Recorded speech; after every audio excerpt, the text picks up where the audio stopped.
when they are consuming your minds and your thoughts and your dreams, from the angels to the demons and to the mysteries unseen, there is no need to worry. There is no need for dread. It's just time to discuss the thing at the foot of the bed.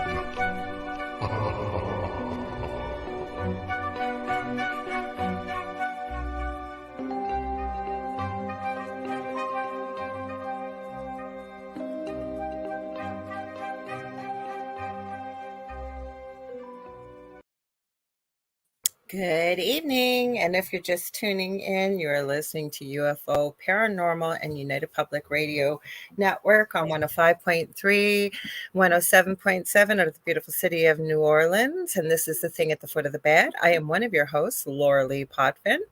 I am a Canadian psychic medium, crystal Reiki energy healer, Akashic Records practitioner, spiritual teacher and mentor, and registered nurse, as well as a budding animal communicator, well versed in near-death experiences, having studied them for over 40 years professionally and personally, and very well versed in the paranormal. Not by choice, they found us. Anyways, I also have my own show on Monday nights that look like The Thing at the Foot of the Bed because of my human error, but you guys all found us, thank God. The Angel Rock, from 6 to 8 p.m. Eastern Standard Time, live.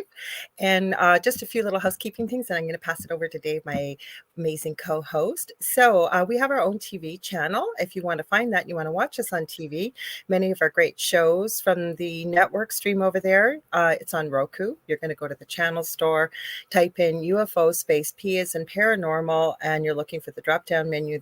We're about the third or fourth one down. You're looking for UFO Paranormal and United Public Radio, and that is us. Then click on there, and you please share, like, and subscribe if you like what you're seeing. Tell all your friends and family. This network has been around for over 25 years. We have multiple shows that stream live 7 days a week, and when we're not streaming live, the archive server randomly picks shows over the last 25 years and streams them. So we always have something playing on UPRN. Also, I can't forget about this. I got to remember to read this part at the end too. If you guys want to join in the conversation, now this network, all of our shows go out to every country around the world. We have a massive global audience. The 80% of our audience is audio.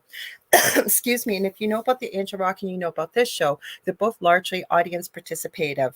So if you want to join the conversation, once we get all our housekeeping out of the way, we always say hello to our audience. You can come join us. And where you need to go is to either UFO Paranormal and United Public Radio, either on Facebook or YouTube. We are streaming on Canada's Most Haunted. I'm streaming on Instagram under the Angel Rock. Just so you know, if you are listening on Instagram, they don't integrate the chat here. I'm not ignoring you. So if you can, head over to one of the YouTube channels. David, my co-host, is streaming on the Spirit Experience on his YouTube channel and his group. I'm streaming on my profile. I've just pinned it to the top under Lorilei Potvin on Facebook. And I think you guys should be able to find us, like I said, and come join the conversation. The more the merrier. I don't want to forget to read this because they are coming, the people that are putting this on Monday on the Angel Rock. So come hang out with us in Thunder Bay, Northwestern Ontario in Canada, where I live, this October 4th to 6th, 2024. For the Lake Superior Paranormal Convention, or Lake Superior Paracon. Tickets are available now. There's VIP plus Supernatural and VIP plus tickets, but they are limited. There's also regular tickets too. There's going to be talks, workshops. There's going to be a paranormal investigation and vendors. Some of the guest speakers will include Shane Pittman, Jeff Belanger, our own Carrie Lynn Shellhorn here from UPRN. She's on Fridays with Spirit Switchboard from 6 to 8 p.m. Eastern Standard Time. She's an incredible medium, very intuitive, has a fantastic group on Facebook. Check her out, her show on Friday. She has great guests, and I get to finally meet her in person. And she's going to be having a special event called, she's going to be giving messages from Spirit on the Sunday, and it's a Spirits and Sweets event. You guys don't want to miss that.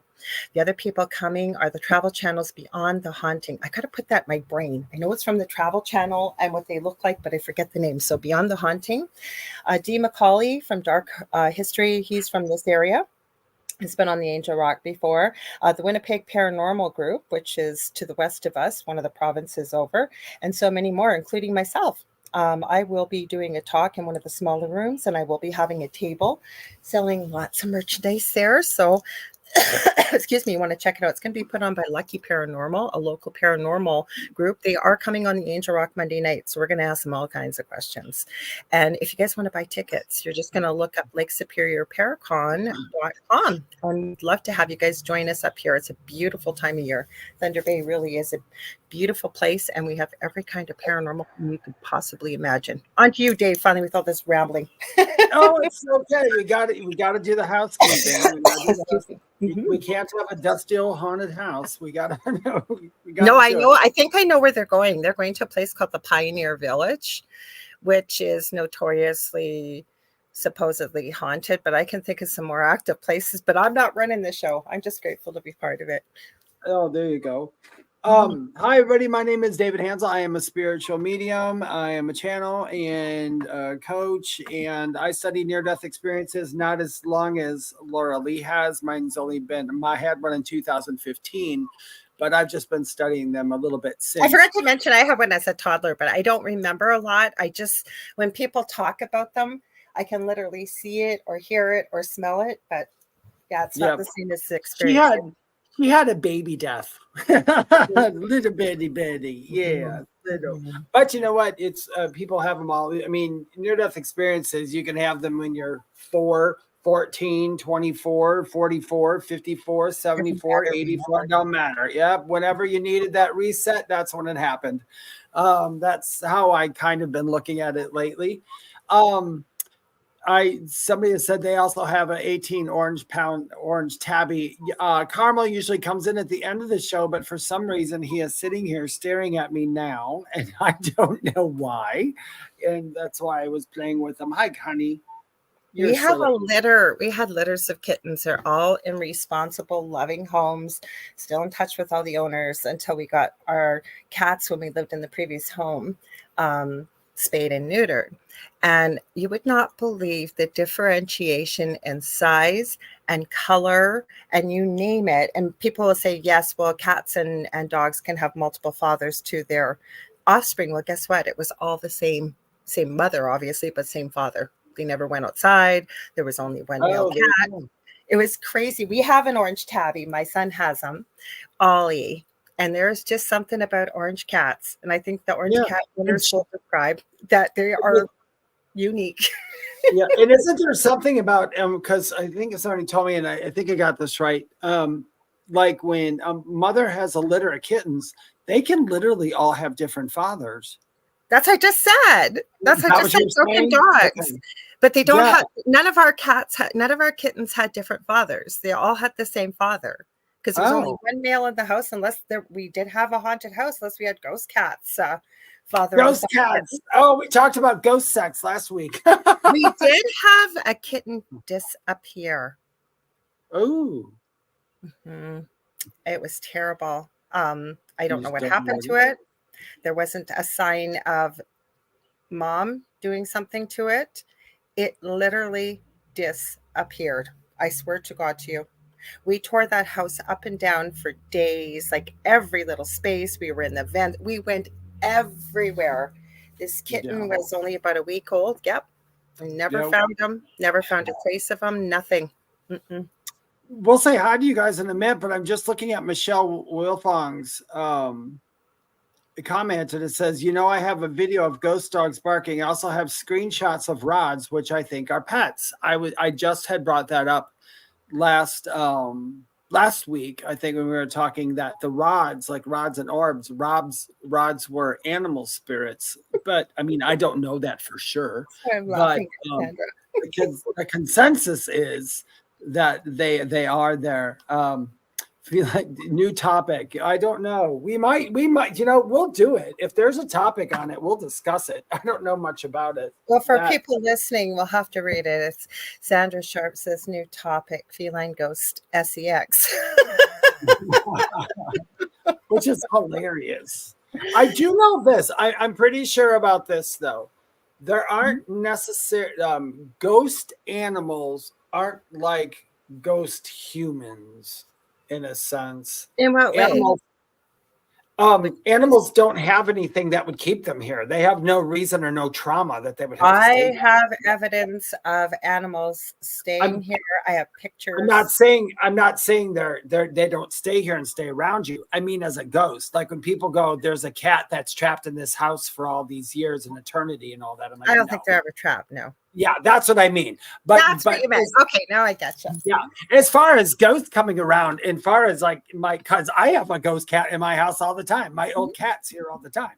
And I guess you could call it a ghost cat, but it's basically a spirit visiting me. And I've been to places though, I will have to say, I was at one place and everybody told me that they called it a ghost. It was a cat, I believe. Saying that this cat was always there and it was like a ghost, or they called it a demon cat. They'll do whatever to get likes on something.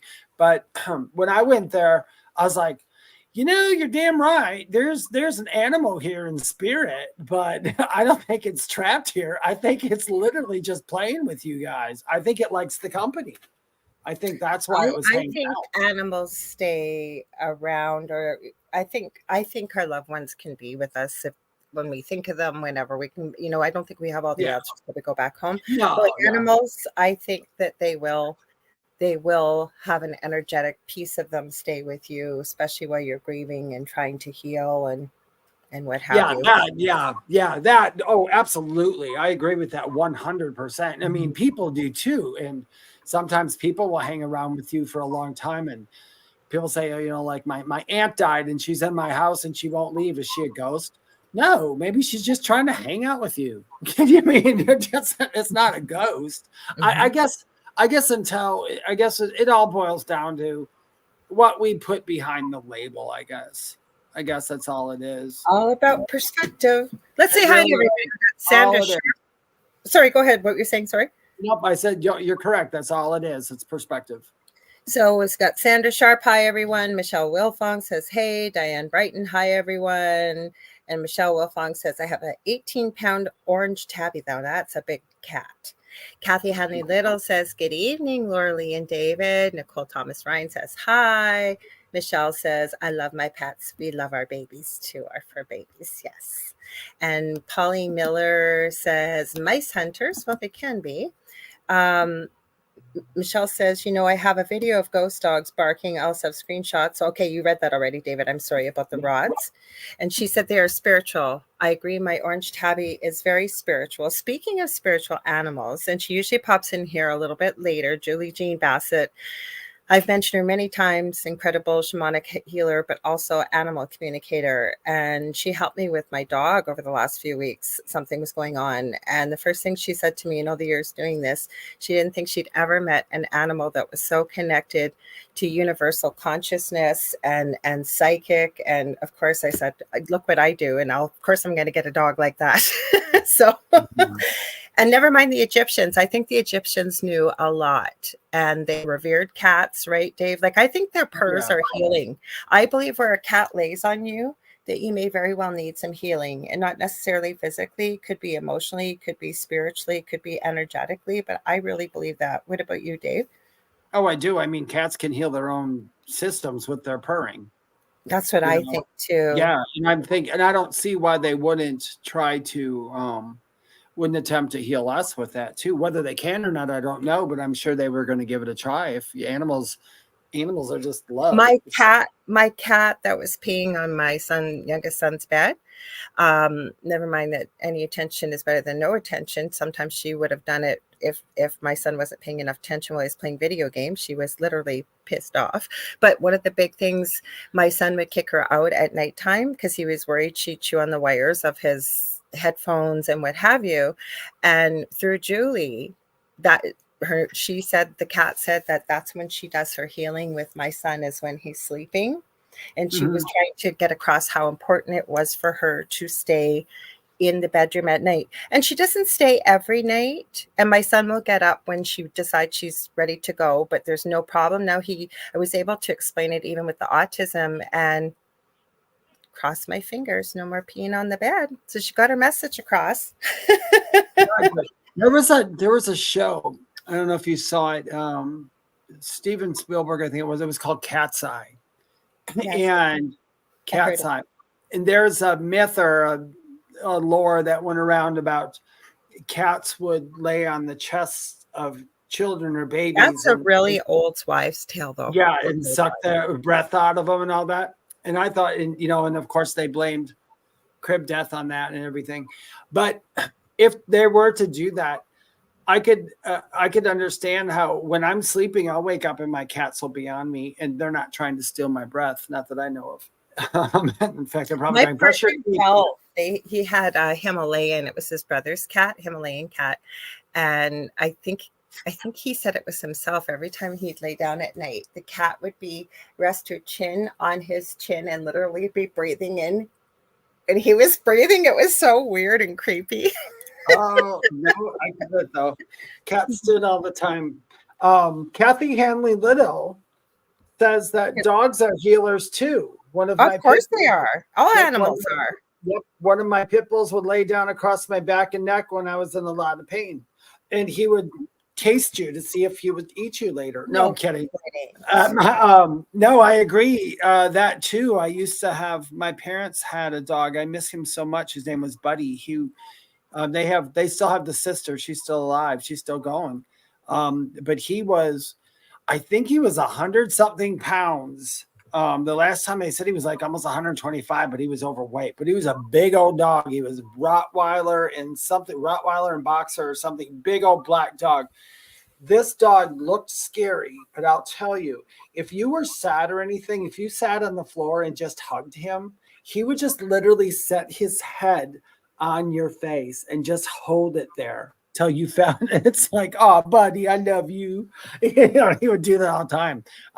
So I agree with you. Dogs are big healers too. I think all animals are. I think I do too. I think they're earth angels. I think they're guardians. I think that, I always say this, especially with dogs, but I believe it with many animals, where you happen across, you'll see people. I know somebody used to be on the network, even looked after a bee in her garden until it passed. And I've heard of stories of relationships with bees, even, or crows or birds, whatever it may be. But I always say, I don't think you get the pet necessarily that you want. You get the pet that you need. And I've seen it so many times where they help you with whether it's something within yourself that needs healing, again, whether it's physical, energetic, emotional, or spiritual, or mental. So now what you just said about the pet picks you, really. I had just today went to my friend Mary Ann's house, and her friend Sherry was there. Sherry's very hard of hearing, so she has a service dog. It's a Burmese and a poodle mix, a huge dog, Curly. Mm-hmm. And I talked to her about her dog today and what he does and all that. And when she first went to get her dog, she said what they did was the dogs were in training to be service dogs. And then they took the people who were coming in to get the dogs, and they told them that they couldn't pick the dogs. What they did was they put them all in chairs on the other side of the room, and they just let the dogs go. And usually the dogs would sniff around and just go to the person they wanted. And because she said her dog, she sat there and she said her dog just ran right up to her and put his face right in her lap. And she's like, well, this is my new service dog. And the dog is just beautiful. And he wasn't working when I was over there. So since he didn't have his vest on, I could interact with him. Oh my God. Huge, beautiful dog. And you can see how they go where they're supposed to go. They just know exactly what they're doing. I just think animals are fascinating. We've had two dogs that have picked out, believe it or not, my eldest son, Monty, our Shih Tzu. And he was a little monkey, that guy. He finally went to the Rainbow Bridge about I think it was probably about 3 years ago. He lived to an old age. But my son, my eldest son at the time, was quite young. I think he was about 6. And Monty was 6 weeks old, maybe 5 weeks old. We went to see the litter, and he ran right up to my son Logan, and he settled in his lap and was licking him and doing all cute kind of puppy things. And then we went to go look at other puppies, and Monty was not having it. He was like yipping and barking at that age, like, no, no, no, this one's mine. And then the same thing, we had lost our long-haired shepherd Shiloh in our previous home, and my partner was definitely not ready for another dog. And my eldest son said to me, Logan, he said, I have a friend that's had a litter of German shepherds. Do you want to go have a look? And we did. So we had the mom, and then they had a couple other shepherds. And I believe she had our dog, Emmy, who you guys usually see that thinks she's the lap dog. I think there was 11 puppies all around the front yard. Thank God they lived out in the country. You know, she wanted nothing to do with me. Who did she pick out?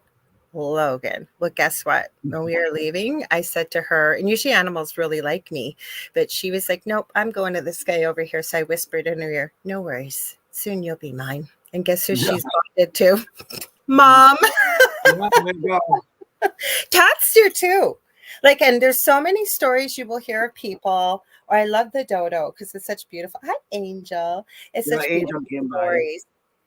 And, you know, this little kitten will show up out of nowhere, and it'll be in a parking lot or somewhere, and they tell the story of how bonded they are. I think animals, like Nicole is saying here, animals do pick their people. I'm going to say hi quickly to Roger Garza. We've got Herbert Lopez here. I hope I've seen Polly, just so I don't miss anybody. We appreciate you all. Kassan? Kassoon's here. Okay, we've got Michelle. I'm going up here. We've got Michelle. She's in Australia. She already told me she's working, so she's listening at work. It's Friday over there. I'm thinking it's Monday. Let me see, make sure I didn't miss anybody. If I did, shout us out, guys, if we miss you. Ruth Kleber. Hi, everybody. And Kassoon is here. Hi. So, yeah, I think animals do. But like we've talked about this before in the show, and I know my other show, that you know, when animals show up, even in your field of whatever, I've told the story of the baby skunk many times, sneaking up on me in the middle of my backyard at 2 a.m. and me thinking it's my dog licking my toe. And it was the baby skunk. And then he kept showing up, and I looked up the spiritual significance of it. And it kind of went with what was going on. Would have been 3 or 4 summers ago. So it's kind of cool. Hi, Jackie Lane. So, hi, Jackie. I don't know. I just posted. Go ahead. Dave. Yeah.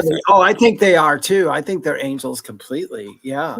I just posted in my group today. I came across it. It said it was an old Chinese lore or tale. I don't know. Actually, I can't say I did. It was just what I read. But an old thing they used to do to if you lost a cat, like if your cat ran away and hasn't come home yet, and it said that you should find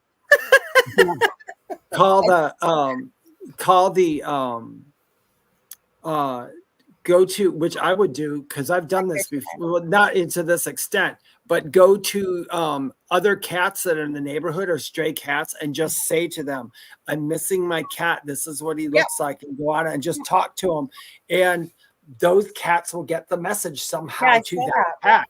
Yeah. And I wonder if, I talk to animals all the time. I talk to the birds in my yard here all the time. Out in the front yard, I feed them. And then we have a little baby bird nest. It is right outside my window in the rafter. And I seen Mommy starting to build it. And then we got the worst snow of all year where I am here in Canada. It came today. I'm in shorts and a t-shirt. Last week we were wearing winter clothes again and shoveling snow, but it's almost gone. And I don't think the babies are born yet, but holy cow, she is sure singing her heart out. And I'm so thrilled because I raised both my boys. I didn't know my ex-husband, nor Dell always says he likes animals as long as they're their peoples. But if I'd known either one of them, they weren't mean to animals, but they don't adore them. Like I adore animals as much as people, if not more sometimes. I adore them more than people. And my kids were raised that way. Like I drew the line at tarantulas and snakes, but any other kind of animal we have rescued little mice. I know one time my eldest found a little mouse, and it was in the fall, and I could tell he was going to cross to the animal bridge, rainbow bridge. And so I thought, you know what, it's a good lesson for my boys to learn about the circle of life. And, you know, I told them that the most wonderful thing we could do, because this little guy would have been eaten, we put him quietly in a box and put him in a soft, warm bed, left him a little bit to eat if he wanted. But I said, the most important thing we can do is send him love. And he's safe, he's warm, and he knows he's been loved when he transitions back home. So it was good lessons for my kids. And, you know, I have a hard time with people that don't like animals. I'm not trying to be judgmental, but it's like, how could you not love animals? You don't have to be like we are, but how could you not love them? And even like when I talk to animals on the other side, I don't do tons of animal readings. I like to, like if I'm doing a reading for somebody and somebody just says to me, do you see any of my pets? As soon as I say that, usually one will pop up and I'll say, is it this pet? And then, that's them. And then they give me a quick one. Now, animal communicators who communicate, I mean, literally with the other side in there, just there, they can give a lot more information because they look into it more than I do. Usually I do it. I have very few people who just book with me and say, I'm going to contact my dog. Because I'm like, and then they'll book an hour. I'm like, well, how much do you think your dog has to say to you in an hour? I can't. There's not much I can do. But I love when they come. I love when they come through and talk, because animals. If anybody is a medium or anything and does contact or get contact from animal spirits, it's absolutely just a beautiful feeling when they're there. Because like with people, like when I talk to people on the other side, you know, sometimes they'll want to talk about things that happened here, or there might be stuff, you know, that the living ones too, you know, sort out, whatever. But animals never have that. It's like whatever animal I talk to on the other side, I'm like, you doing good? They're like, oh God, yeah. That's why animals will leave when it's time to pass. Sometimes they know why they're here and when their time is to go, and they don't have the issues that we do when we pass. I do want to say to Facebook user, not sure who it is, says no tarantula, I let one live on my patio. He doesn't bother me and keeps the pets away. No, it's not a problem, but you gotta remember I live in Canada, so it can't live on my patio. Second of all, I have held tarantulas. I had a boyfriend that had a pet tarantula. I wasn't afraid of it. I've picked up snakes. I've gone to pet stores with my sons. My youngest wouldn't do it, but my eldest, they weren't poisonous, and had my son pet a snake and not be afraid of the snake. Like, you have to be respectful. But with a tarantula, and you need to understand this, and parents, tell me if I'm wrong about this, but generally, if your child promises you, their firstborn child practically, to have a pet, and they're going to do everything, and they're going to feed it, and they're going to do, most likely that pet is going to become yours. And again, I did teach my children responsibility, but when they're at school and they've got extracurricular activities and they've got everything else, right? Who feeds everybody in the home? Whoever does the meals and does everything else, your pet is your family. You're going to make sure they're fed. So I wasn't really comfortable with having to look after a pet spider. And again, when I had pet salamanders, I mean, we had pet baby frogs, we had pet everything. It's just the snakes and the tarantulas, I just, those two, no, they were better in nature. Sorry. I like tarantulas from a distance. But I've held one. Yeah. I've held one. I've never held one. I've never had, I mean, there's never a time when somebody said, do you want to hold this tarantula? And I said, yes. I've never had anybody ask me, do you want to hold this tarantula? But then again, I've never sought it out either, you know. Somebody said hi, Facebook user. Dave, you said they just got to click the blue button if they're from your group. Yeah. Hey, you guys, if you are watching from any of the Facebook groups, you're watching us right now. If you look straight above us in the logo here, and hit see more, if you don't see it, you'll see a blue link. All I got to do is hit on that. It'll ask you if you want to give StreamYard permission to show your name, and then it will, and that's it. In your photo. You don't have to, as Lorilei would say, you don't have to do that. We love you whether we can see your name or not. If you want us to know your name, you don't want to go through all that. Or type it behind your name even, or come over to YouTube too, whatever. Now, somebody asked about the pet medium I mentioned. I will bet you she will be here unless she's working. Her name is Julie Jean, Jeanne Bassett.com. And if you can't remember, just message me afterwards. Send me a message on. She'll be here. I'm sure she will be. Hey, Dave, she's here almost every Thursday. Yeah, she's always here at some point. Yeah. I love what Michelle Plummer says. I just pray they ask for a pony, meaning her kids, I guess. Yeah, right. Hi, Howie. Hey, Howie. I also, I've had, oh my God, I was addicted to turtles and frogs and all that. I kept them so many times.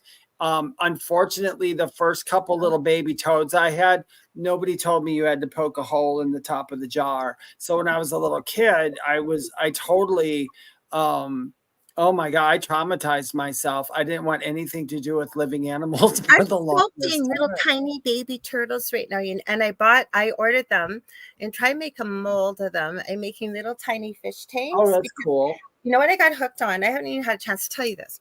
So I found these. Remember, we've talked about that I haven't grown up, and some of us said we haven't. And I always check out toys, and I love resin. Well, what did they do? What toy did they make that really isn't made for children? It's called Multiverse Minis, and it comes with realistic. I should have brought them upstairs. I got the ones were the lifestyles ones I got, and you wouldn't believe these, Dave. I have this tiny, tiny, tiny, tiny little bird feeder with the most minuscule little, so I got a dog here. Speaking of animals, of a hummingbird. And then I got a bird feeder with the most adorable little minuscule finch. And and it's with resin. So the liquid in there is resin. So it looks like clear water, but it's actually turns to like a hard plastic. And they had a little fish bowl. I didn't get the fish bowl. So I want to make the fish bowl, and I want to make the turtle, the teeny tiny little turtle. They had a Halloween one I never knew about either. So I'm just going to go mental when the new Halloween and Christmas ones come out. They are so cute. If you saw them, you'd know what I'm talking about. Oh, I would love that. You know what I was just thinking about? What's that? When you were talking about that, when I was a little boy, I love all that little stuff. Oh, by the way, there's a miniature little thing coming out. Yeah. But when I was a little boy, I don't know what grade it was. I can't tell you. I just have the memory of, because this is one of the things I remember from being a child, where it was like I was like kind of traumatized in a way. They wanted us to go out and collect bugs, and then you would stick a pin in them and put a pin. That's why I didn't want the spider and the snake. I could not we had pet rats, and pet hamsters, pet mice. I don't want to be feeding them those foods. I just can't do it. Or I can't do that. Or the bugs or whatever. This was a science project. We were supposed to have an insect diorama or something. We're supposed to get insects, and then you would put a pin through them, and you'd label what the insect was and turn it in. Oh, I was so disgusted in high school. I wouldn't do it. Frogs and cats in university. My university didn't have cadavers because we didn't have a medical school. So we had to do a cat for like the whole semester. It was all the nurses that were in my group. There was 4 of us. We were so disgusted. But cats apparently have very similar inner body features as human beings. So it was part of my anatomy and physiology. I'm surprised I didn't. There's some pig stuff. Yeah, I failed all those classes. I would not dissect a frog. And I grew up in the 60s, 70s, and 80s. I'm showing you guys the Halloween minis so you guys can see. You'll see in just a sec here how little they are. They are, oh my God, like these things. And they're so teeny tiny, you guys. Oh my God, those are cute. Okay, let me make it bigger for you so you can see. Oh, okay, well, there we go. You should be able to see. Oh, can you guys see that? Okay, let me see. Yeah, see how tiny they are?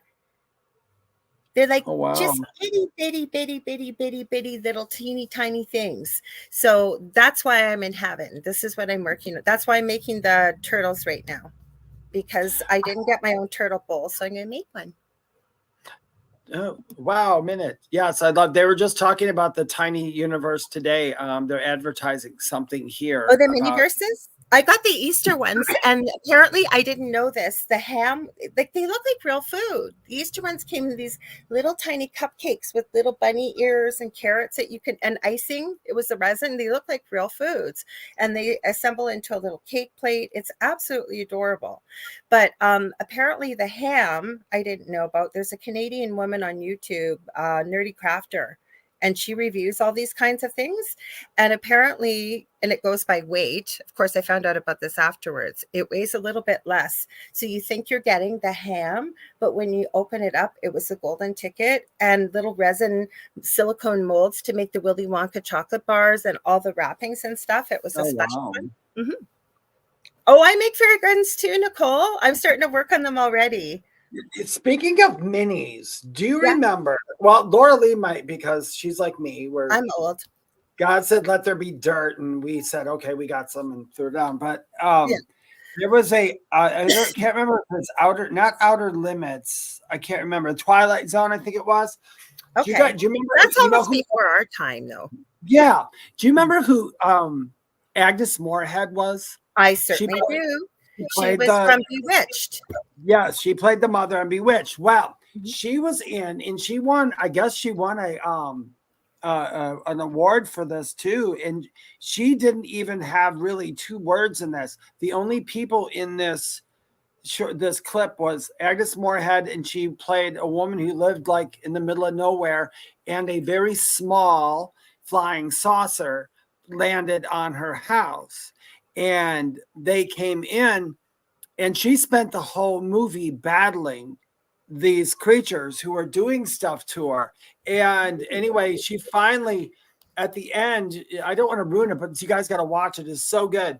So it's terror. It's just suspenseful because these little things are coming out, these little miniature space people and all that. Come to find out at the end, after she smashes the ship and all that, you hear a transmission coming.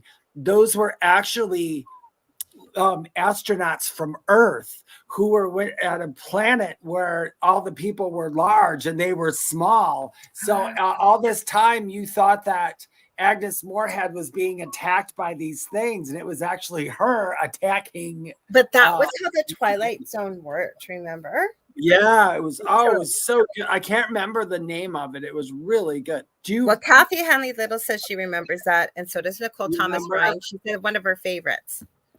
That was a really good one. I love that one. I love stuff like that where it like flips it around. I don't know what it is with little tiny things. They are so cute and they're so tiny. These look so realistic though. And then I didn't even know this. Like this, I've seen it on YouTube and TikTok. It's becoming a thing about real miniature. Like we're talking it's the ratio is 1 to 12 for a dollhouse size, and even smaller, like even down to 1 to 48, but the 1 to 12 size and 1 to 6 ratio. They have whole kitchens, and people have channels where they actually cook real food in there. Like they bake real cakes and they'll frost them. They'll have little miniature things like in a real working oven, real working fridge. Like it's quite the thing. No, that's cool. I'm going to say hi to a few people on Instagram. Oh, go ahead real quick. I'm going to run and grab a glass of water because my throat's killing me. So I'll be right back, guys. We got Tammy Rivera's James 11 and Psychic Jethro. Guys, not ignoring you on Instagram. Thank you for joining us. They don't integrate the Instagram chat with the rest of the chat. But if you want to join us, head over. A lot of people are over on YouTube. You can go to David's The Spirit Experience. You can go to my YouTube channel, which is the Angel Rock with Lorilei Potvin, or you can go to one of our network channels, UFO Paranormal and United Public Radio, or Facebook you can too, but sometimes it's hard to see people's names here. I've seen some comments going back here. I'm going to go back a little bit. Oh, Diane said they had to surgically dissect mice in biology. We've got a Cindy here. Did I miss a Cindy? Cindy, if I missed you, Cindy Simpson. Hi, sorry we missed you. I said hi to Howie. I don't know if you heard me. Now, I seen Kasoon say, I generally hate 2 kinds of people.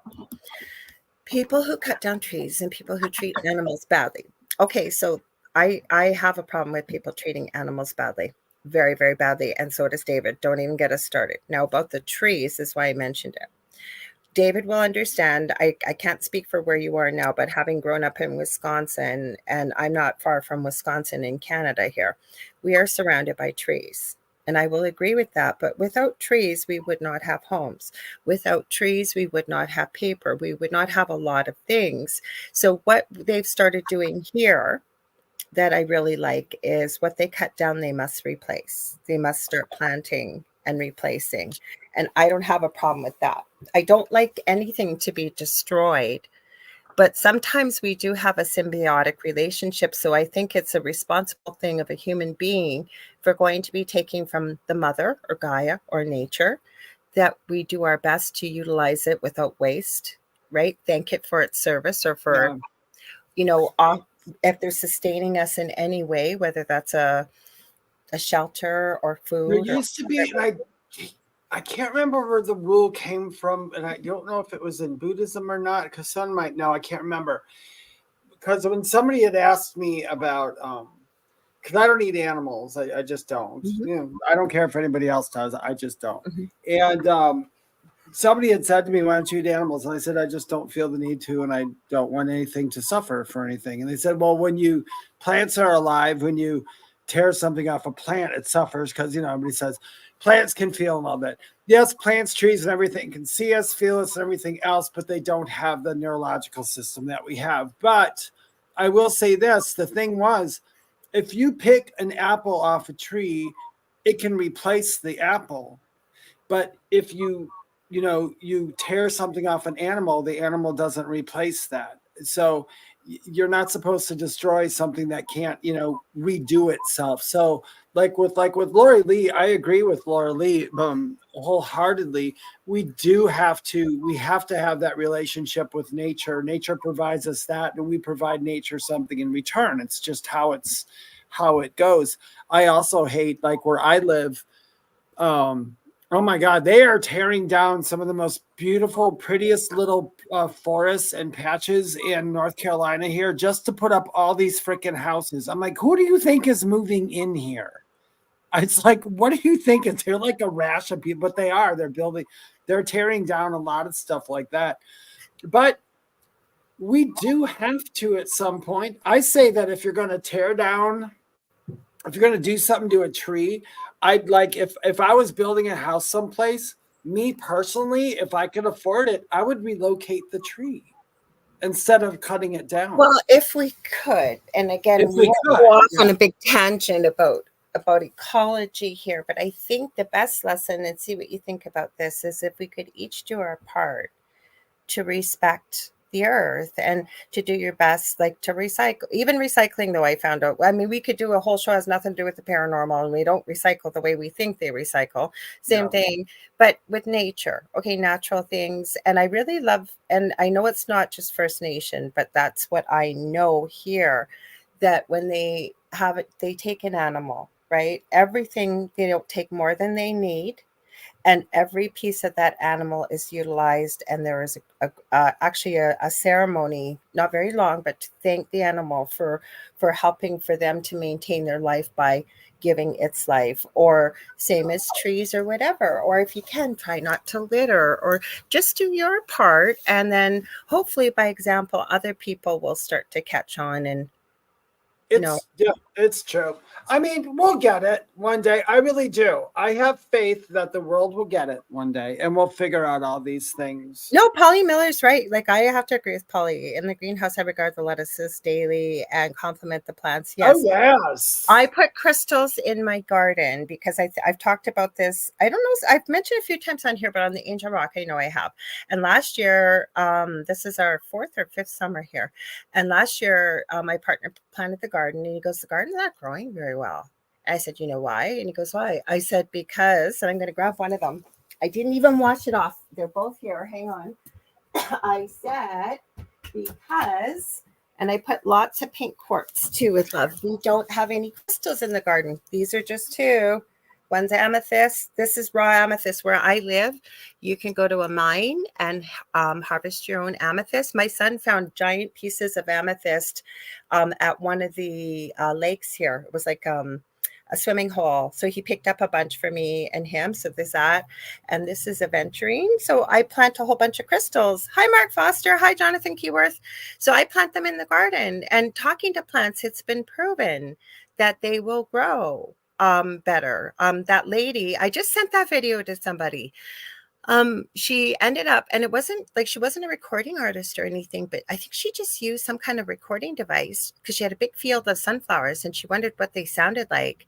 Oh So she yeah, recorded them and they were singing. yeah. So, Oh yeah, there's a guy. well, whether we Yeah, think they have a neurological system or not, they got something. they got something. They really do. The what was I going to say? There's a guy even. I think he's on TikTok, and I wish I knew what it was called. They call it's like church with mushrooms, but he goes out in the forest to wild mushrooms, and he attaches electrodes to them, and they're in the music, and it's attached then electronically to an instrument, and they play beautiful music. Sorry, go ahead, Dave. I'm thinking out loud here. Go ahead. Sorry. So mushrooms. Go ahead. I didn't mean to interrupt. Sorry. But yeah, if you can plants and all that, they do make sounds. There's Helen DeVita, her name is. I think she's still around. Somebody asked us about an episode on here I was looking for. Oh, Kim just said, I'm going up a bit. She said, I bought another bird feeder and this has a camera on it so we can see them eating. Oh my God, I love that. I was wishing there was a way I could rig one up. Like it's literally right in the corner up here. I'm on the top floor. I would love, love, love to be filming that when the babies hatched. I was looking, somebody asked about an episode that we've seen. I'm looking for it. Oh, I'm so sorry. I'm going to just read this. Michelle Wilfong said, today, April 4th, 2009, my husband passed away and his ashes are in my closet. I send you much love and much healing. And I'm sorry for your loss. Very sorry. We have at my mom's house, when we have on top their buffet it's I think it's just beautiful. It's my brother, and then before my brother, his dog that he loves so much passed away. So we kept those ashes, and then my brother passed away, and he's next to his dog. And my brother had another dog before that that's passed away there. And then my mom's little dog, Miley, has passed away, and then Buddy. So we have all of them are across the buffet over there.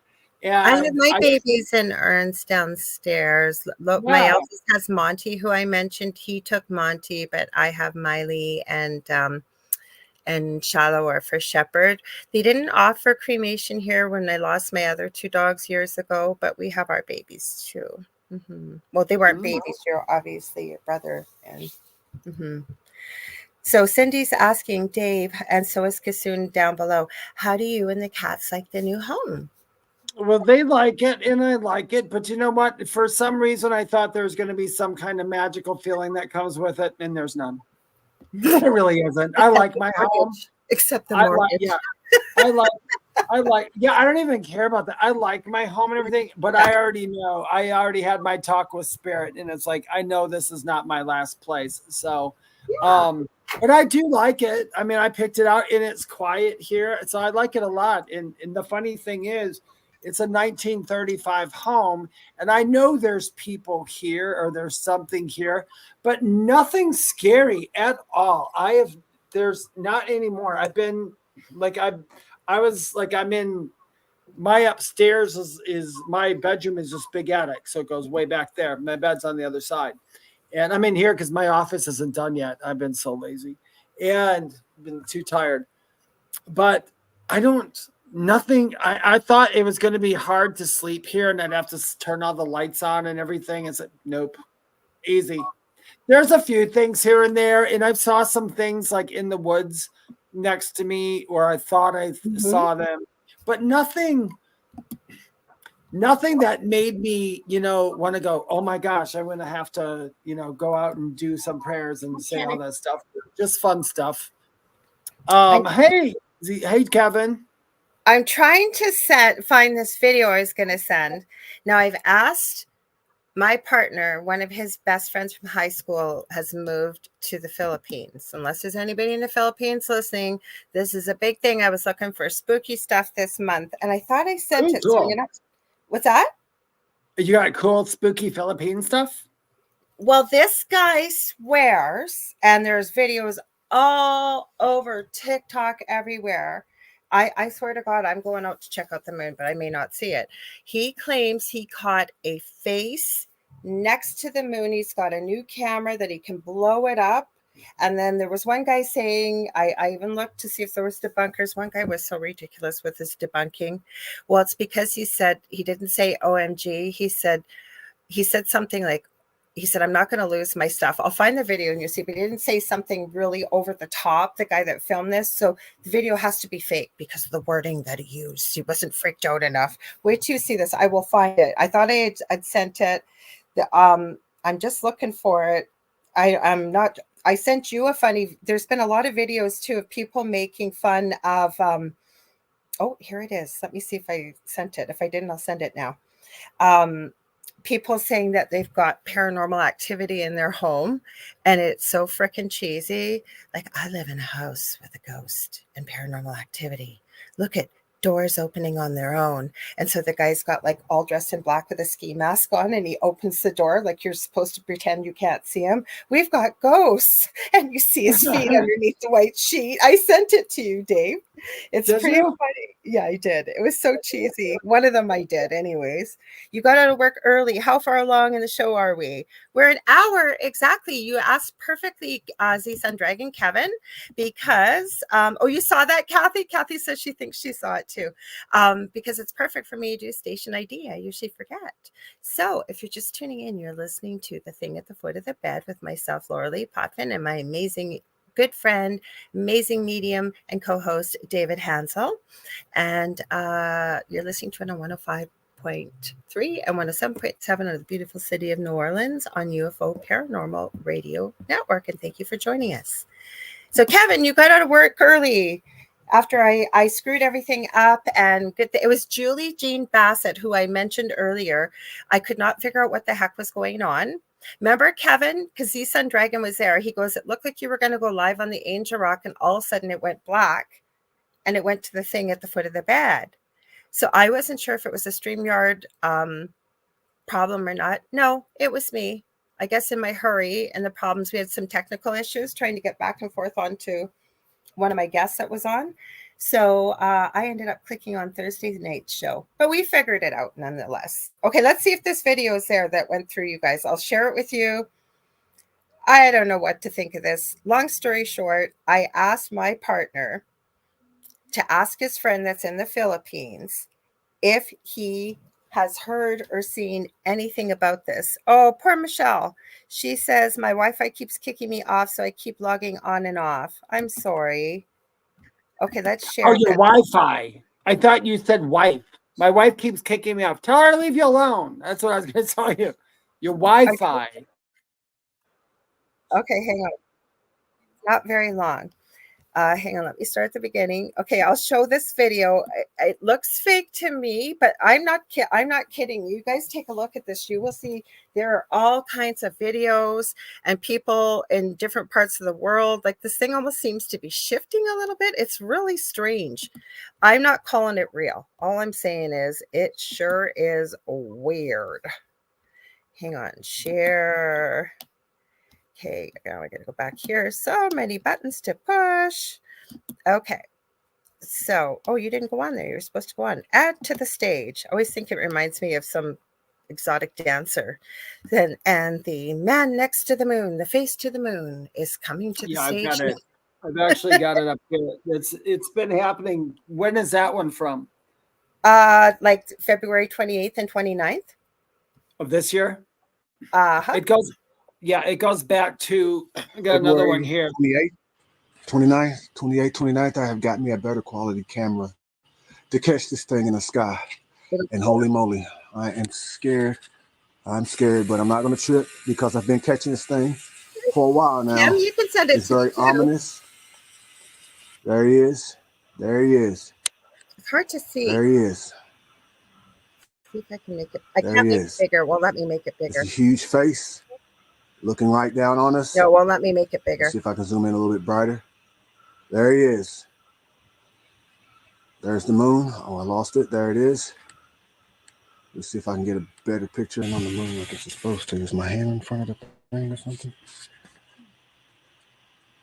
All right. This is from February. I've seen it earlier, a few months before, but it wasn't quite as shifted. Like it looked like the face was down from a different part in the world. There it is. In the Philippines. Look at that. Yep, there it is. There it is. Camera makes it so clear. There it is. I don't know what that thing is. It's bullshit, It but is it February is. I have to 28th, call that. But 29th, there's another one. 29th. It looks cool. It really does look cool. But this goes back. There's several other from December of 2023, and then there's some from I know. That. I said that, Dave. I said that. Yeah, but the guy was. This one is a little different, though. It's not the same. I like that guy that you just showed. Other people. There's other. That's why I'm saying I'm going. What the heck's going on here? Because the one's from December, and I think I found one as far back as April last year, and it almost looks like and it's from different parts of the world, but they're not the same. Like now we've got the face almost like one eye peering up. The one I saw from November or December, and it wasn't from the Philippines. The head was down. You could just sort of see the outline. I don't know what that is. I don't know what it is either, but yeah, it's this guy is watching this guy's too just now. And the thing that's getting me is they're all a little different. So I don't know if somebody's playing and just doing this. I really don't know. I would think this, if there's a face that was because that one looked really cool. I think that the one that you just showed on there, I thought that looked really cool. But you know what? But you know what? If I were to look out the side and I would see that face right there, I would be calling everybody in the world, the national, anything I could to say there's literally a cool face up in the moon. And none of these people are doing that. They're just like, I'm going to make this and post it on TikTok. No, you call somebody. You don't just Who are you going to call? There's a million things. One, you could call the police department. You could call any astronomy that's in your area. Nothing. You could ask them to look up in the sky to see if there's more than one person seeing it. I guarantee you 100% without. You cannot call the police. You couldn't call NASA. I will tell you, none of them will give you an answer. I don't mean that. I don't mean that. I would call them and say, or news outlets. I would call somebody and say, do you guys see what I see in the sky right now? Yes or no? And if everybody said, we don't see anything. He's in the Philippines. That's why I said, you guys, and I'll report back. I'm going to get my partner to ask his friend next time he's talking to him, did you hear about this? Did you see it? And his friend, I know his friend quite well. He's a teacher. He doesn't really believe in the paranormal or anything. So if he did see it or he heard about it, I'll get the lowdown, see what he says. He's right there. He says, sorry, I had to. Let's call Ghostbusters. I will tell you with news outlets, the other thing I have learned with my son having worked with it, and one of my partner's closest friends is very high up with our news. That you take direction sometimes with things that you see that get reported that always don't get reported on the news. And it's not just because we're in Canada. I know that there is in other parts of the world too with bigger things. So I'm happy when news reports, though, will report things. I would be surprised because I can tell you, I had so many people tell me when things went flying off the wall in my house, when the paranormal activity happened in my previous home. You know what my aunt asked me? She goes, well, why didn't you call the police? I said, why would I call the police? Well, like something's flying off your wall. Like it ended up in the living room. Like, how did that happen? 15 feet from where it hung. I go, and what would I tell the police? What would I do? And stuff like that you can't. But I mean, this is in the earshot of billions of people who could be seeing it at the same time. I will bet you money to the police. I'm not saying do, but I will say this, as far as I'm concerned, I believe more in the personal experience than I do believe in someone saying, I post this on TikTok. You told me to post my UFO thing on TikTok. Remember, nobody commented on it. Yeah, but that was real. But that was, I know you, and that was real. And see, that's the whole thing, you guys. That was a real thing. I'm sticking up for I'm not Lorilei. saying it's real. I'm just saying it's weird and it's blowing up on there. I haven't heard anything. I've known Lorilei for years now, and I know Lorilei is not going to outright lie to somebody in order to get somebody to watch a video. And she posted this, and she showed me the video, and I said, that is really good because that's real. Posted on TikTok, you can see the people see it, and it's funny. The thing that was actually real, nobody watched, but the things that were faked, everybody watched. It's just odd. I sent you. I believe you have. I believe you have. I believe you have paranormal activity, Michelle. Because, I believe you, Michelle. Yeah, because we know lots of people who do, and that is one of those things. Like you can't call someone and like my mom had said. We were talking the other day. We were talking about one of our houses. And she goes, "That's the ghost house, wasn't it? That was the house with that little girl who used to talk to you all the time, right?"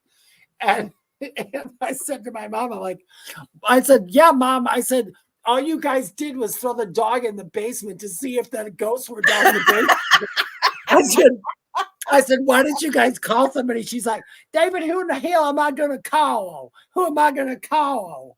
And I was like, "Yeah, I guess, There's nobody you can call about this kind of stuff. Believe me, because we've all done crazy. If you're here, you've either heard about it or you've experienced it.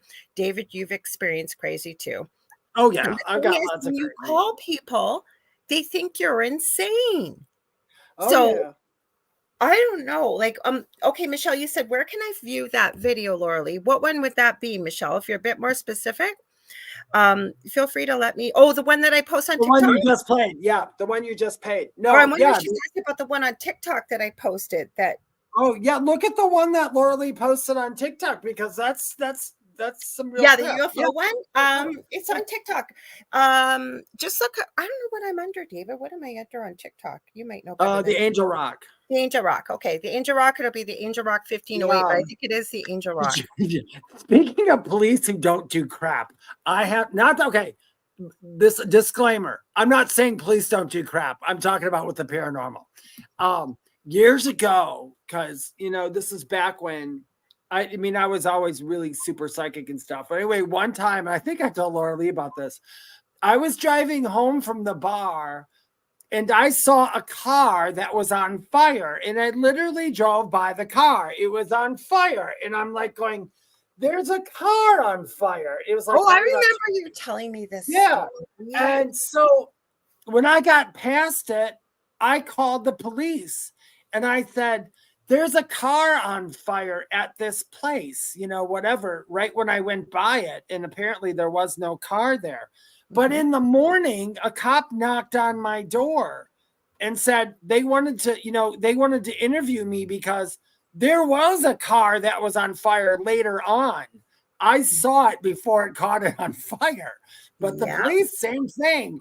They were really weird. I mean, the police are like, how did you call that in? How did you know their car was going to be on fire? They wanted to know if I actually set a car on fire. I'm like, no, dude, I'm passed out here from a night of drinking. I don't have time to start cars on fire, But that's the thing I was just going to, Kim, I'm going to address your comment. I saw that higher. David, I just sent you the picture of the bird feeder. Can you show Lorilei?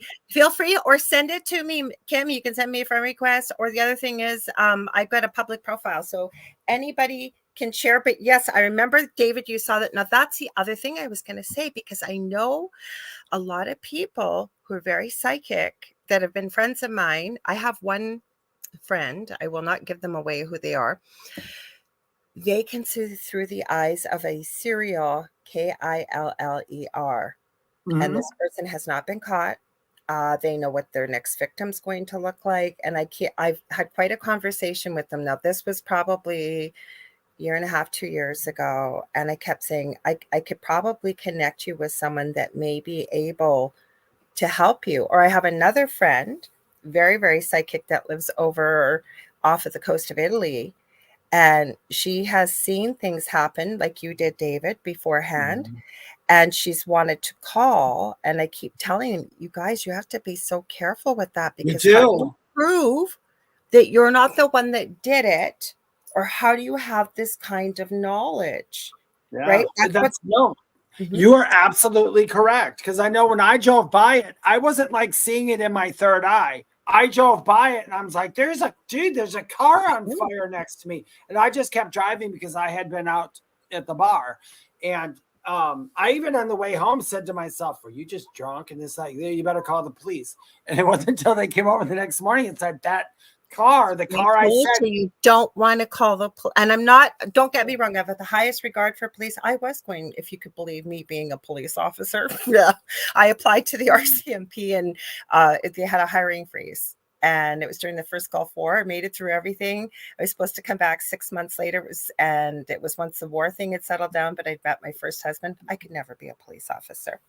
oh, I could never do it either. I don't, those guys, you know what I have to say? I know Well, the there's some highest good respect ones for and all that, but they got a job and a half that's just too rough for me.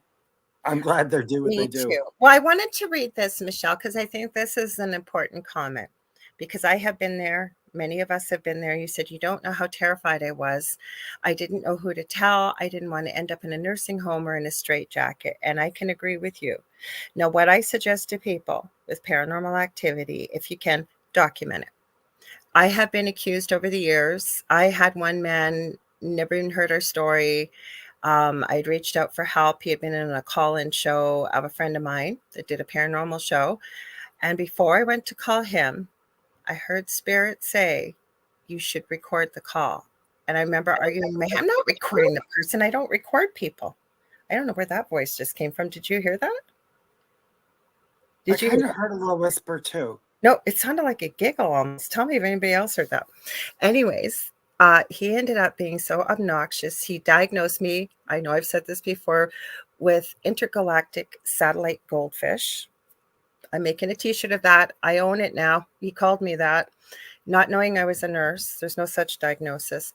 That I was making everything up basically for clout, that I was a psycho case, and on and on and on and on. Never saw any of the pictures, never saw anything, right? And you get this. So the reason, and he told me I was obsessed with this and I was making things up. This is long before deep fakes and everything else. Yeah.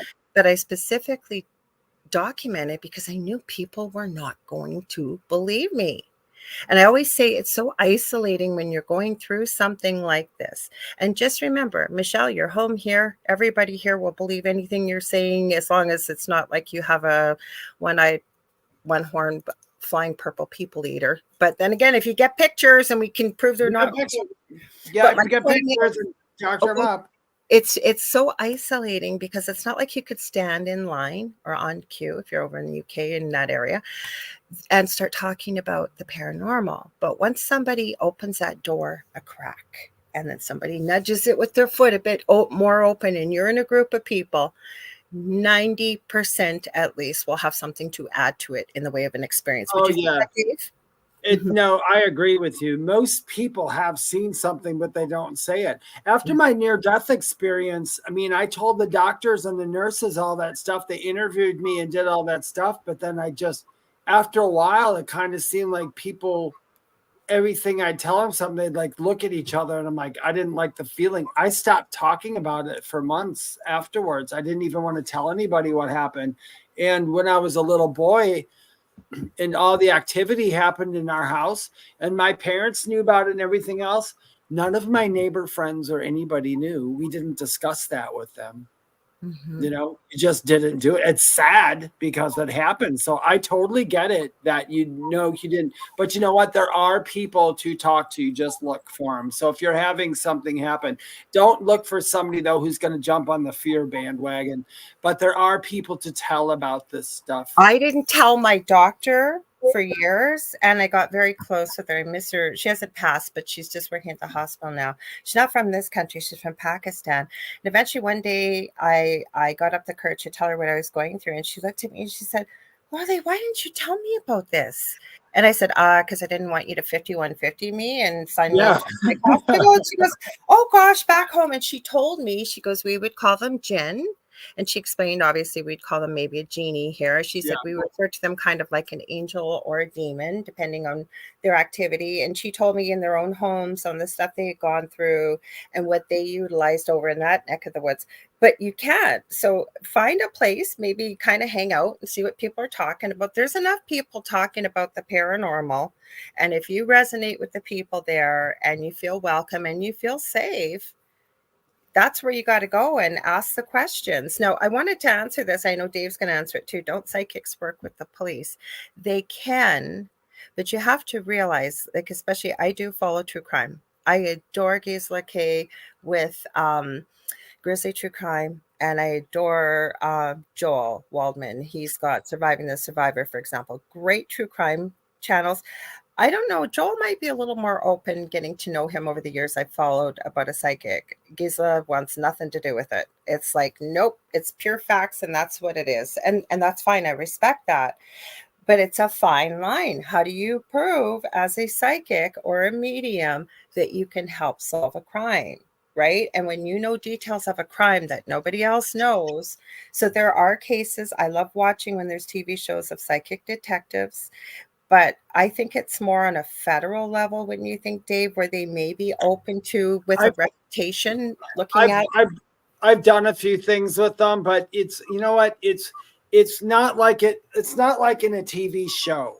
Like it's like I was contacted and asked if I would do this, and then it was anonymous. So I went online and I was actually working with, I think it was 5 or 6 other psychics, and they would give us something and we would all put our findings in. And what happened is I would find that 6 people who don't even know who they are or anything else would come up with the same thing. And that's pretty much what they base it on. There's usually they usually don't just go to one psychic and do something, but they do. I mean, I'm not saying that they don't, because they do. There are, I just watched a documentary. It was a couple years ago. There is a woman and she's not famous, so per se. And when they did the documentary on her, they never even really showed her complete face. But that's her job.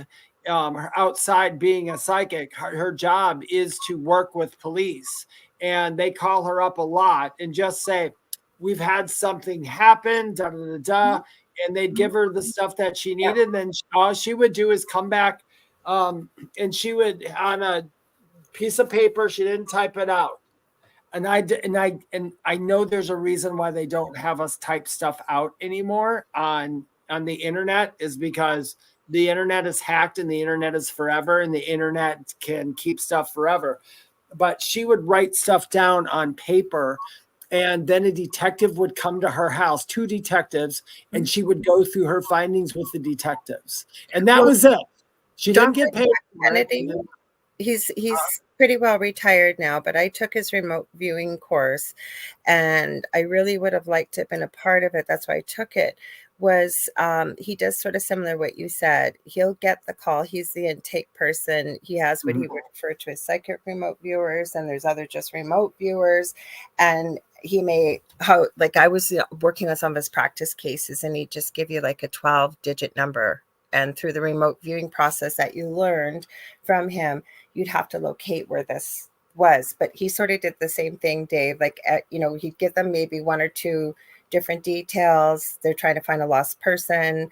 Some of his more advanced courses, when he was teaching them, he would teach you how to check a body for a pulse if you remote viewed it and what have you.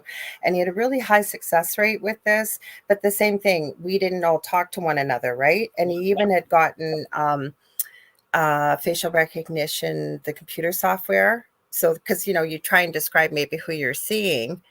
But yeah, he's 5'10", 175 pounds, semi-balding with short black hair, a mustache, and go try and explain that, right? Versus if you could go through it as one of his people and do a sketch that way, they would do that. So I hear what you're saying. So it can be done, but I think you have to have somebody that's really open-minded. Plus the other thing is, I think they have to exhaust all other avenues. For example, Nicola, just let me add this, Dave. Nicola Bully over in the UK disappeared without a trace last year, walking her dog. She dropped her kids off to school. Nobody could find her. They dragged the river. They did everything. And this guy was walking It was like a dog walking thing. He was walking the path with his partner, and he stopped and he said, Nicholas here in the lake. It was a stream. And he had to call police, and he told them. And sure enough, they did come because they had no other avenues. She'd been missing for 3 or 4 weeks. Sure enough, she was there, but this guy didn't put his name out there. He closed down all his social media. He did it just to help. He didn't do it for fame or glory. Go ahead, Dave. But it can be done. I agree with you. It can be done, but I agree with what you said on more the federal level. It's not like a local police department going to contact you. It's going to be somebody, they know what they're doing. It's like when people talk about remote viewing, it's really funny how the world keeps stuff down. Now watch my house get blown up after this. There are people who work in governments all over the world who remote view and are damn good at it. And they do use those. Most psychics are like, Lorilei, she knows how to remote view. I know how to remote view. It comes up. I don't practice it all the time anymore. Although, if you guys want to know, here, this is interesting. I have this on my phone because remote viewing is a skill, and it's just like being a psychic. It's a skill, and it's not just a gift. Everybody has it. If you work on something, it's kind of like piano. Anybody can play the piano. Yeah, if you can do it. If you're going to dedicate your life and your time to it. There is an app on the phone that I use, and I don't know if I told you about this. It's called RV Tournament. It's the same thing. They give you a case number, and they give you the number, and then you go into this app, and once they give you the number, I concentrate on the number, and then I start writing down all the shapes and all the things. Is that the Zener app? Is that the Zener app? No, it's not a Zener app. It's called RV Tournament, and it's for real. Oh, I know what that is. Sorry, I was reading the comments. I know what that is. Do you know who Russell Targ is? He's really old. Okay, Russell Targ is really old now, but he was the psychologist who worked with the first U.S. military remote viewing team. He has a free app for Google or Android called ESP Trainer.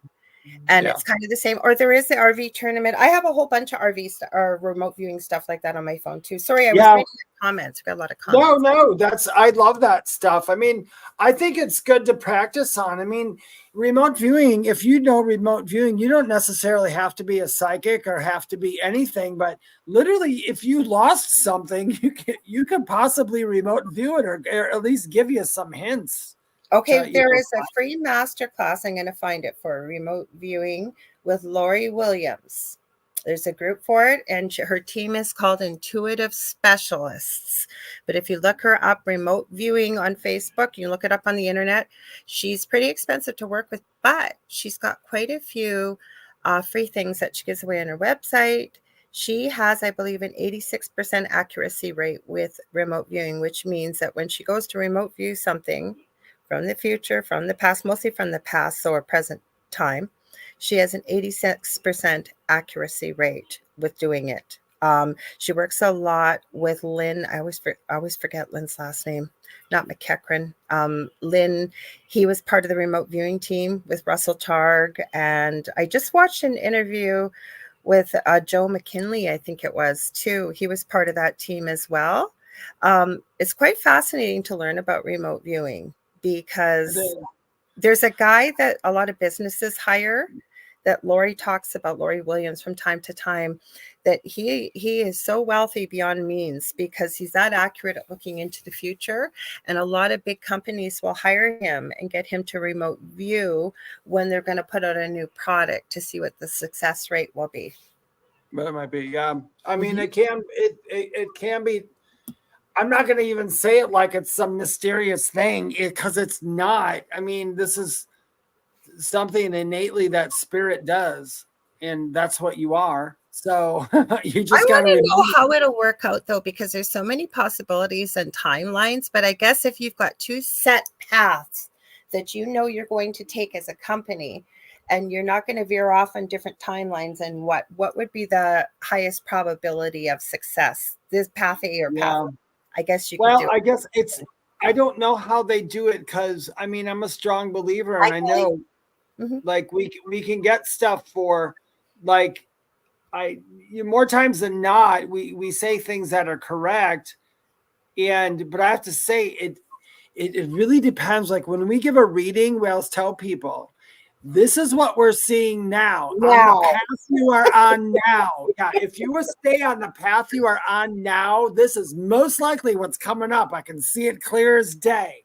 If you don't want that, all you got to do is switch right here and you can go to here. So we can see that.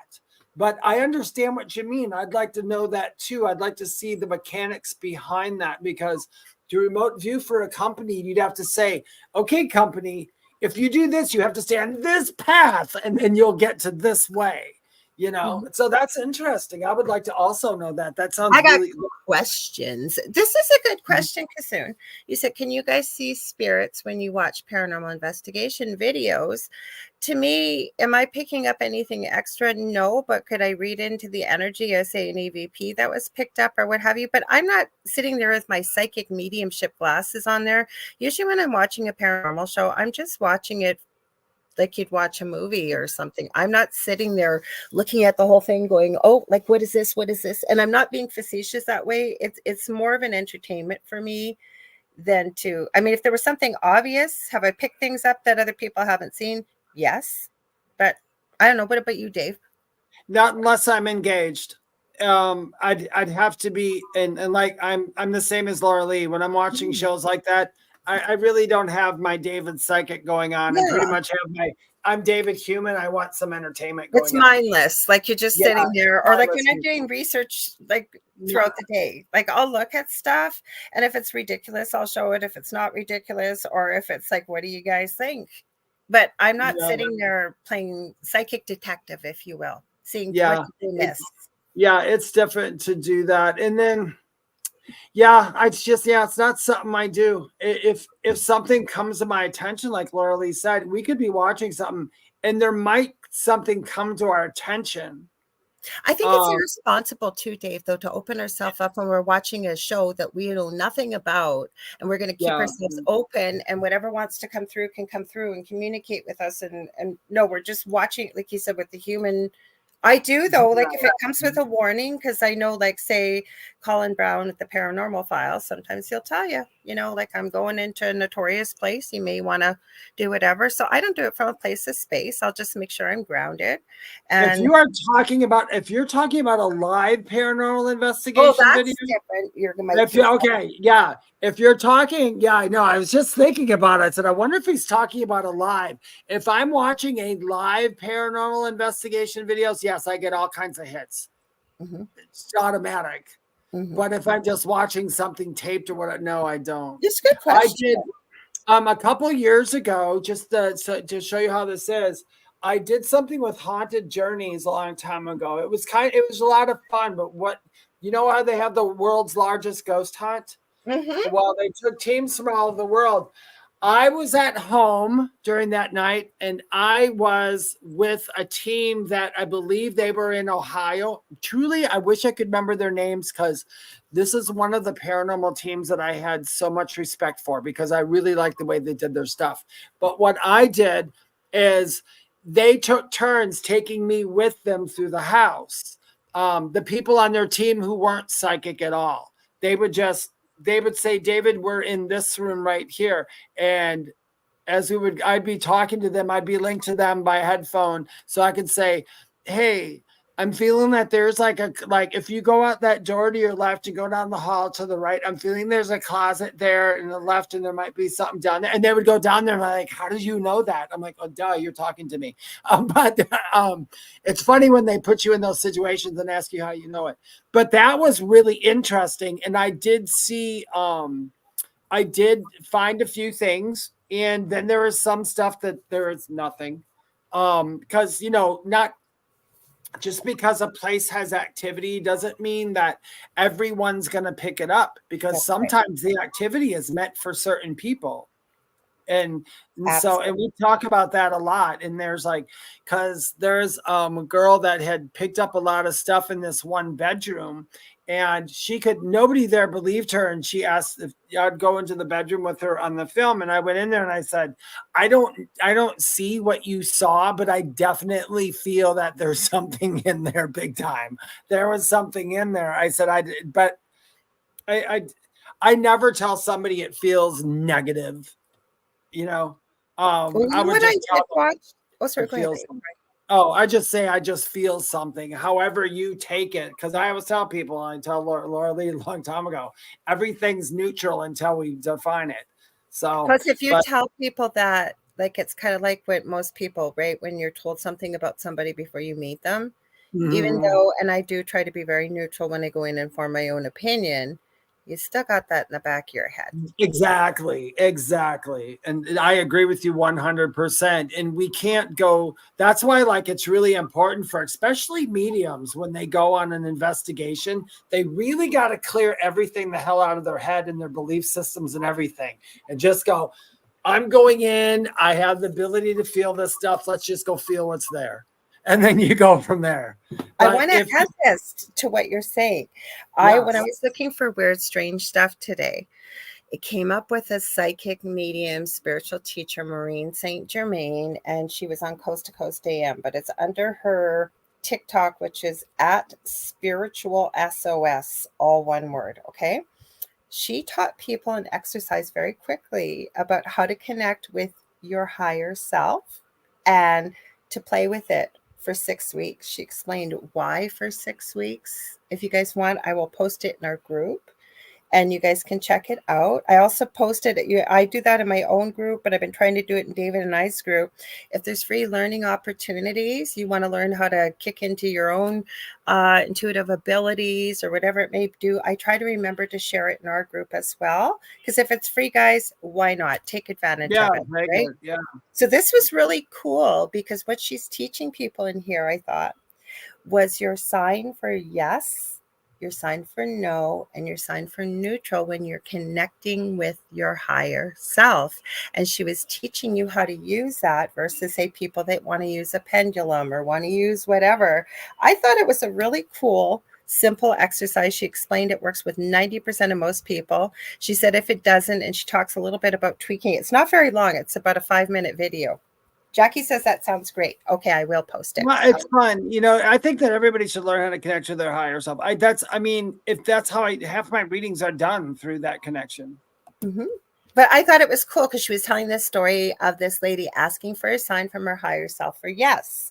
And she said her left foot, I think she said it was the left foot, started to itch. And she said, so she was saying to herself, okay, body, I hear you. I feel you. Please just settle down. Now I need a sign from you, higher self. What is my yes? And then she said I think her ears started to itch. And again, she's within the mind's eye, she's calming the body down. No, I'm waiting for my sign. And then she said her whole body started to itch. She goes, okay, I get it. That's my sign for yes. I thought You know what? And anybody who listens to those things and say, oh, those are just, because I used to be like this years and years ago. I'd be like, oh, what are you going to learn in 5 minutes from this? Everybody's going to be like, oh, I connected to my higher self in 5 minutes. But you know what? What happens is, when you're learning how to do these things, you're going to follow this little formula that you got. That formula was put there on purpose in order to get your mind ready and open for this.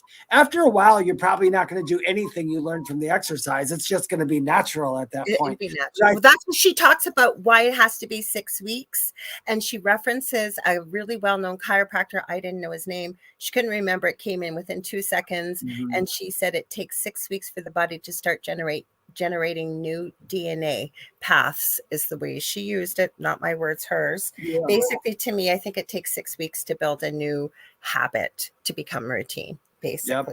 Yep. And it doesn't matter how you learn it, as long as you learn it. I mean, I know it because I know that the human mind cannot conceive of anything. It only perceives everything. Everything you're doing and everything you're thinking about isn't coming from the human mind. It's coming from your higher self.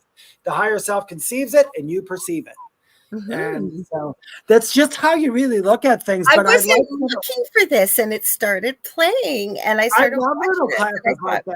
Yeah. What a cool.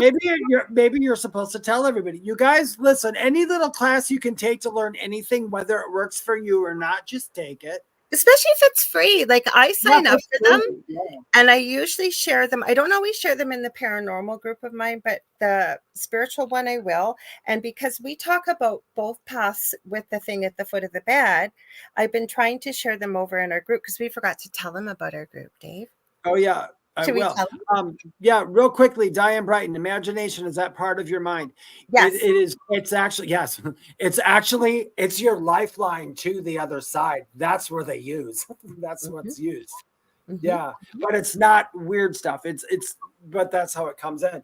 What Lorilei was saying is, you guys, if you are on Facebook or one of the billions of listeners listening to us right now, please go to Facebook and join the Thing at the Foot of the Bed on Facebook. It's the Thing at the Foot of the Bed with Lorilei Potvin and David Hanzel. Once we hit 200 subscribers or more, Lorilei and I will go into that group and we'll do some free card reads and stuff. Also, if you have short stories you want to share, let us, we'll see them in there. We could talk about them on the air. If you have pictures you want to show us, Kathy Hanley Yeah. Little shared one, Yep. and that's what people thought. Dave and I commented on it. So yeah, share away. And if you are one of those people who say you don't have anybody to turn to or to listen to you about your stuff, it's a safe place to post that in that as well. And Lorilei also takes the time and takes any videos we show and she puts them in the group usually. I usually do. You have to try to remember. Kasoon, you are freaking me out, because literally that's what showed up in my feed. I'll read this comment in a second. When I started just looking for weird stuff, and then I started watching, and what Kasoon is asking, what's your guys' opinion on black-eyed kids? They don't fit into any paranormal categories. I think they fit into all of them. Yeah, I think anybody knows what they are. Yeah, I think for me now, they are a phenomenon. I think they exist. I don't know if they come from another dimension. I don't know if it's an ET human hybrid, which I'm sort of feeling, but then I want to know, why do they have to have your permission to come in? And they get so hella insistent on coming in. And then people that have let them in, the very few that do, never mind the common reactions people have when these children are around, but also with the fact that they know things that they shouldn't know. And also people get very sick if they've let them in. I don't know what they are. They exist, so I believe it.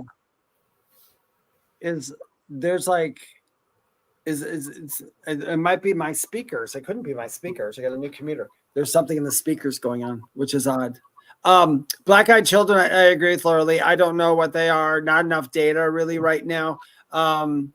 They're like, but there's, when I started to go down the rabbit hole of all the lores around the world, there's literally hundreds and hundreds of thousands of them. So everything comes from something. And like we would say, it's all a perception.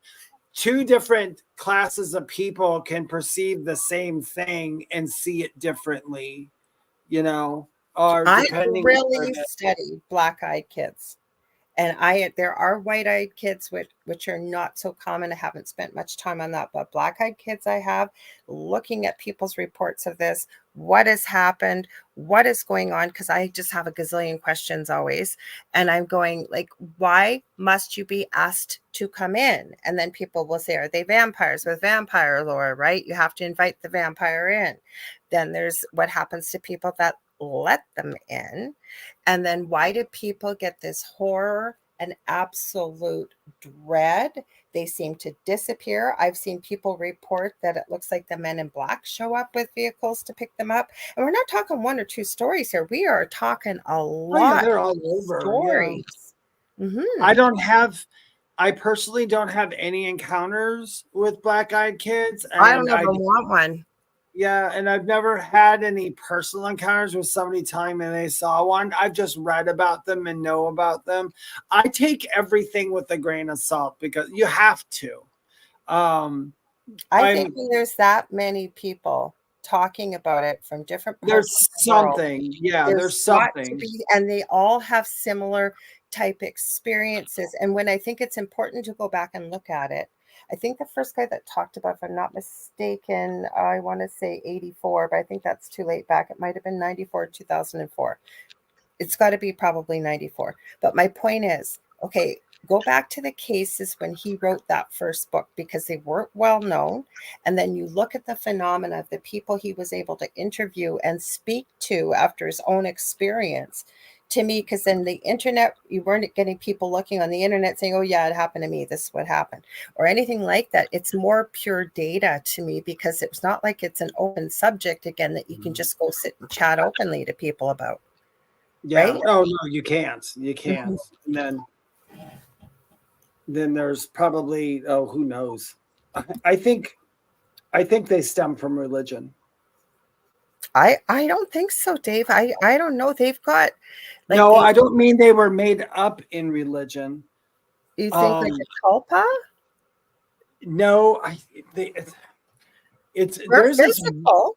They're Yeah, physical. I know they're physical, so I don't think they're tulpas. I think they do. I think they stem from maybe the connotations or the confusions that come around religion. I'll put it that way. I'm not saying they're made up. I'm saying, well, maybe that's where they derived from. I think for some reason I feel there's something. Kids banging on your window at 2 a.m. They always wear very drab clothes that aren't typical for teenagers. And most people will report this feeling of absolute dread and terror. There was one guy that was a prison guard, looked like he was about 275, pure muscle. He said he had every gun in the house out. He was so terrified, and he kept saying to himself, what the heck am I so afraid of 3 little kids for? I am not kidding. Like when you start looking at these stories, and it's like, first of all, they come out of nowhere. So to me, are they dimensional? Was somebody doing an experiment that shouldn't have been doing an experiment, and now you've got these kids? I don't know. Like, I don't know what they are, but they are physical.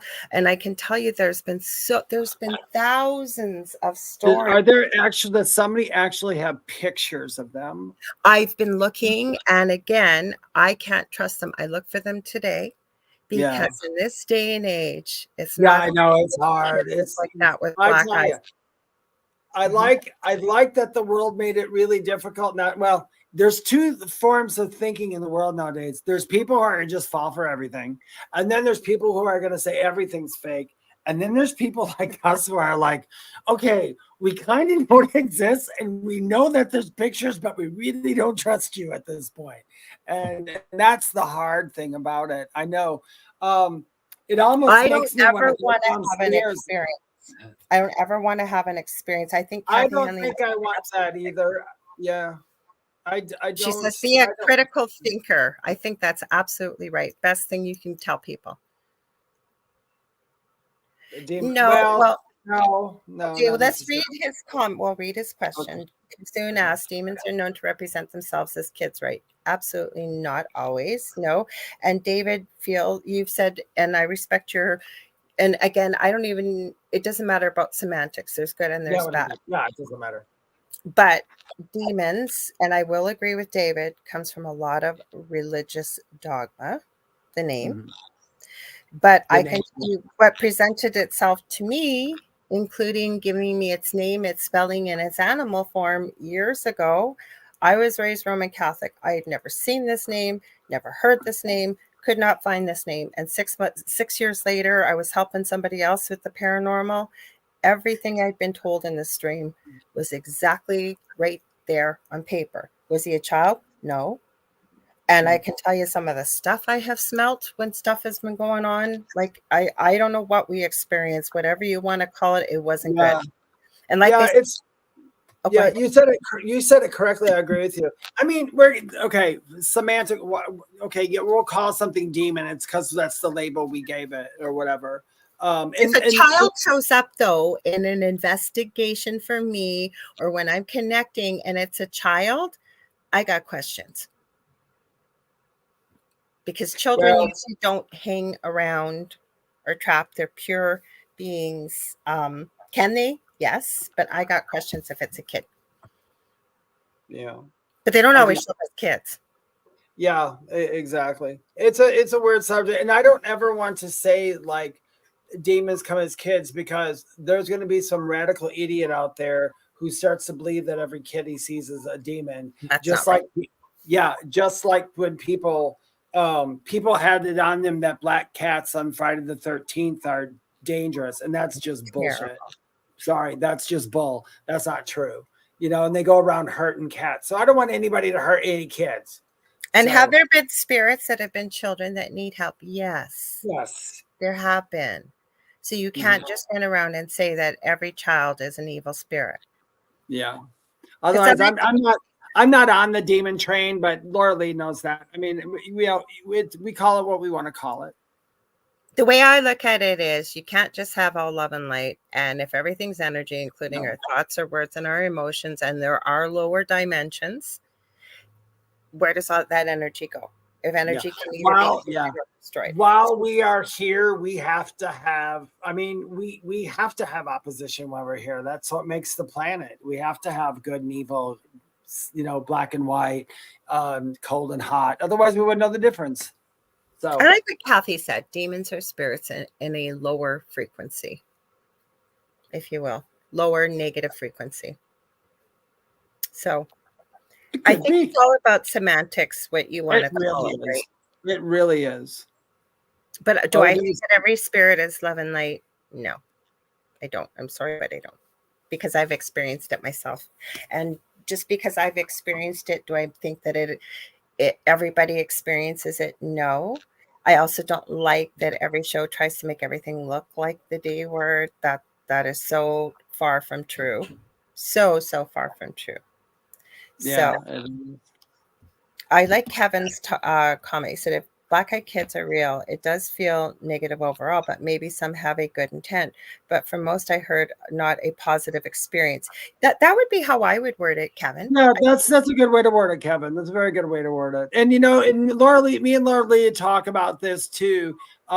Stuff like we talk about what we perceive as negative to them might be totally acceptable. I love when you said that. I've brought it up when I've been a guest on a show. I always give you credit for it because it came from you.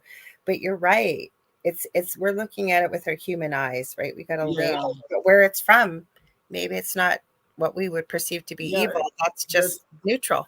People in other countries who cows are sacred, but yet here, we slaughter the heck out of them. They got to think we're some kind of monsters over here. Like it's all in perception. It's all in perception. And so who knows? And speaking of that, we are almost out of time. So you guys always put great questions, great comments here. I had a whole slew of videos for you. I always do just in case, but we got some I'll post in the group tonight. Now, if you guys like what you're seeing, please stay tuned for the second night of The Outer Realm with the amazing Michelle DeRoche and Amelia Pisano. I don't know who they have as a guest tonight, but they always have a great show. Always. Yeah. So, Dave, where can they find you and get a hold of you and everything else? If you want to know more about me or get a reading or any of that fun stuff, you can go to my website, theywhispertome.com. It's the only place you can book a reading from me besides my Linktree and my TikTok. If you ever get a private message from me, it's not me. I never ever do that. Neither does Lorilei. No. If you'd like to follow me on Instagram and TikTok, it's at Medium David Hanzel, spelled just like that. No slashes, no dashes, no numbers, no exclamations. I'm also on YouTube and Facebook under The Spirit Experience. And Kasoon said, great show. So thank you, Kasoon. I lost you there. Hang on. As always, thank you. Poor Carrie Lynn, she shared with me too, Dave. She gets the same thing happening. People pretending they're her and whatever. Thank you, Diane and Jackie and everybody saying it was a great show. And we love all of you guys too. And ladies, I just say guys collectively. We love that you're here. And if you ever want to get a hold of me, you can get a hold of me on any social media platform, actually. The easiest and fastest way to get a hold of me, because Dave, I took a look at my website that I don't give out, but you can find it. I made it quite a few years ago. It needs so much work. So I was telling, oh my God, it doesn't have our show on there. Like things have changed so much. I need to sit down and revamp that whole site. I've got to go back in mine too. So I'm in the same boat. I got to yours is way better than mine. So you can get a hold of me on facebook.com/The Angel Rock. That's usually the best way to make a contact with me. And then if you want to have a conversation or something, just get a hold of me on Messenger. It's the the easiest. Or you can find me on any social media platform, anything, either under the Angel Rock or under Lorilei Potvin. And David is right. We do not contact. I always love when the fake psychics contact us and say, "Oh, I felt your energy. I have a message from spirit for you. Where do you live?" And it's right on Facebook where you live, right? When they message you. It's like, dude, did you just open up Facebook and go, that one? I'm gonna that one, yeah. That's crazy. So I have 2 groups on Facebook for all things paranormal. You're going to go to Paranormal University, and for more of the spiritual things, you're going to go to the Angel Rocker Tribe. Sorry. What else do I want to say here? I had something I went completely blank. This is what it is. Monday night, April the 8th. It is, if you're over in North America, it's eclipse time. We ordered glasses. Apparently, we're going to be looking. So we'll see. You can see Lucky Paranormal will be coming on from 6 to 8 p.m. Eastern Standard Time. Otherwise, David and I will be back here same time, same space, right, Dave? Yeah. When it's the 8th, is it next Thursday, our show? Monday. It's Monday. 4, 5, 6, 7, 8. Oh, what am I thinking? That's a whole other week. Monday. Perfect. Leanne Clark and Debbie A. Anderson. And of course, I hit the wrong button. So it looked like we had 2 episodes of The Thing at the Foot of the Bed this week. They were on. So we talked about some of that and the positive things we could do and to have a positive perspective. And because there's all kinds of scary, scary stuff out there. Dave, are you on? I made a video yesterday on TikTok about what's going to happen on April 8th. And it's a eclipse. Okay. So Kasun said, Dave, are you on Discord? I am. No, I was on there and it invited a bunch of people on there and it got weird and I didn't do it. It did it on its own and it messed up a lot of people. So I went right back off Discord.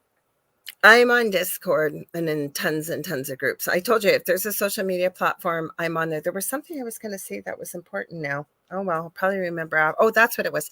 Don't forget to join our group, you guys. Thing at the Foot of the Bed with Lorilei. Join our group. David Hanzel. Yes. Join us. For anything, free readings, join our group. We're almost at 100, so we're at 200, you guys. And we're going to get We'll get there. And by the way, you guys, we just want to say stay spooky and eat your bacon. And some of you will get that. Are you ready to say ours? And stay tuned, you guys. Hang out for the other round. Hassan, you did have it. It was from me, but it was accidental that it sent out all those. I'm actually not on there anymore. Okay. All right. So you ready? Okay. Ready? 1, 2, 3. What's at the foot of your bed? Did we do it at the same time?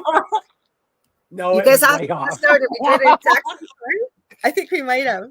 I don't know. It's funny though. You have to let us know either